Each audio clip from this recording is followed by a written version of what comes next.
सोचिए, हिंदू धर्म के सबसे पवित्र ग्रंथ है वेद। हजारों साल से यह वेद पूजे जाते हैं। इन्हीं में सब कुछ है, देवताओं की कहानियां, ब्रह्मांड की रचना और समय के चक्र के बारे में। लेकिन एक भविष्यवाणी है जो सभी हिंदुओं के दिलों में बसी है, कल्कि अवतार की कहानी। कल्कि भगवान विष्णु का 10वां और आखिरी अवतार है। वह आएंगे और सब कुछ बदल देंगे। अभी फिर यहाँ सवाल उठता है कि अगर कल्कि इतने महत्वपूर्ण हैं, अगर वह दुनिया को बचाएंगे, तो वेद उनके बारे में क्यों कुछ नहीं कहते? ऋग्वेद, यजुर्वेद, सामवेद और अथर्ववेद, चारों वेद में कल्कि का नाम तक नहीं है, एक भी बार नहीं। ये चुप्पी बहुत अजीब है, ये रहस्य है। और ये सवाल दिमाग में आता है कि क्या कल्कि एक बाद की बात है? क्या कल्कि को बाद में गढ़ा गया या फिर प्राचीन ऋषियों ने इसे गुप्त रखा था? आज की कहानी में हम खोजेंगे हिंदू धर्म का सबसे बड़ा रहस्य।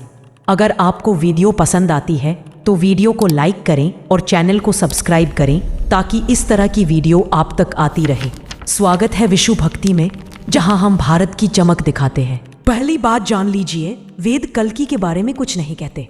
चारों वेदों में लगभग 1,99,000 शब्द हैं। यह ग्रंथ बहुत पुराने हैं। इन्हें 1500 से 1200 ईसा पूर्व के बीच लिखा गया था। वेदों को बहुत सावधानी से रखा गया है। उन्हें रोज पढ़ा जाता है। हजारों विद्वानों ने इन्हें पढ़ा है, समझा है, हर शब्द को विश्लेषण किया है। लेकिन अगर आप सभी वेदों को खोजें तो आपको कल्कि शब्द कहीं नहीं मिलेगा। यह कोई छोटी बात नहीं है, यह कोई भूल नहीं है, यह एक बड़ी अनुपस्थिति है। सवाल है क्यों? अब कहानी में बदलाव आता है। अगर वेदों में कल्कि नहीं है तो पुराणों में कल्कि हर जगह है। पुराण भी पवित्र ग्रंथ है। इनमें 18 बड़े पुराण हैं और कई छोटे पुराण भी हैं। कुल मिलाकर इनमें 4 लाख श्लोक यानी वाक्य हैं। और पुराणों में कल्कि का बहुत विस्तार से वर्णन है। विष्णु पुराण कहता है कल्कि एक गांव में पैदा होंगे जिसका नाम शबल है। उनके माता पिता का नाम होगा विष्णु, यश और सुमति। वह एक सफेद घोड़े पर सवार होंगे। उनके हाथ में एक चमकती हुई तलवार होगी। आएंगे और सब बुराई को खत्म करेंगे। वेदों को 1500 से 1200 ईसा पूर्व के बीच लिखा गया। कुछ विद्वान कहते हैं यह इससे भी पहले के हैं, लेकिन सभी मानते हैं कि 1000 ईसा पूर्व तक वेद पूरे बन गए थे। पुराण कब के हैं? यहाँ बात मुश्किल हो जाती है। पुराण बहुत समय में लिखे गए। कुछ को शायद 400 ईसा पूर्व में लिखा गया, कुछ को 900 ईस्वी के बाद लिखा गया। विष्णु पुराण को कब लिखा गया? विद्वान कहते हैं शायद 400 ईसा पूर्व से 900 ईस्वी के बीच, कभी सटीक समय कोई नहीं जानता। और कल्कि पुराण को 1500 से 1700 ईस्वी के बीच लिखा गया। यह बहुत बाद में लिखा गया। इसे बंगाल में लिखा गया। तो सुनिए, वेद 1500 ईसा पूर्व में लिखे गए जिसमें कल्कि अवतार का जिक्र नहीं है।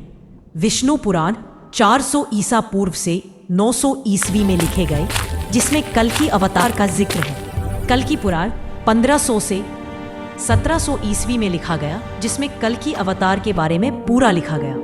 यानी कल्कि पुराण वेद के 3000 साल बाद लिखा गया। तो पहली व्याख्या यह है, कल्कि को बाद में घड़ा गया। सोचिए, सभी धर्म बदलते हैं। ईसाईयत, इस्लाम, बौद्ध धर्म, सभी में समय के साथ नई नई बातें जुड़ती हैं। हिंदू धर्म भी ऐसा ही है। समय के साथ नए विचार जुड़ते हैं। वेदों में 10 अवतार यानी कि दशावतार की बात नहीं है। ये विचार बाद में आया, शायद कुरानों के समय से बनाया गया। फिर एक और विचार आया, दुनिया के 4 युग हैं। सतयुग यानी कि सत्य का युग सब ठीक है। त्रेता युग कुछ समस्याएं आती हैं। द्वापर युग और भी समस्याएं। कलयुग यानी कि सब पूरा हो जाता है। ये विचार वेदों में स्पष्ट नहीं है। ये बाद में आया।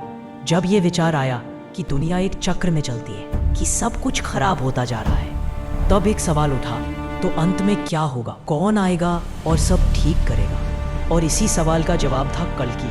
तो शायद कल्कि एक बाद की कल्पना है, 600-700 साल बाद का विचार। लेकिन एक और विचार भी है। कुछ लोग कहते हैं कल्कि वेदों में है, बस छिपा हुआ है। उनका कहना है वेद के ऋषियों को कल्कि का ज्ञान था, लेकिन उन्होंने इसे गुप्त रखा। उन्होंने इसे प्रतीकों में गुप्त भाषा में लिखा। इसका मतलब क्या है? आगे की कहानी आपको दूसरे भाग में देखने को मिलेगा। वीडियो अच्छी लगे तो लाइक, सब्सक्राइब करना ना भूलें।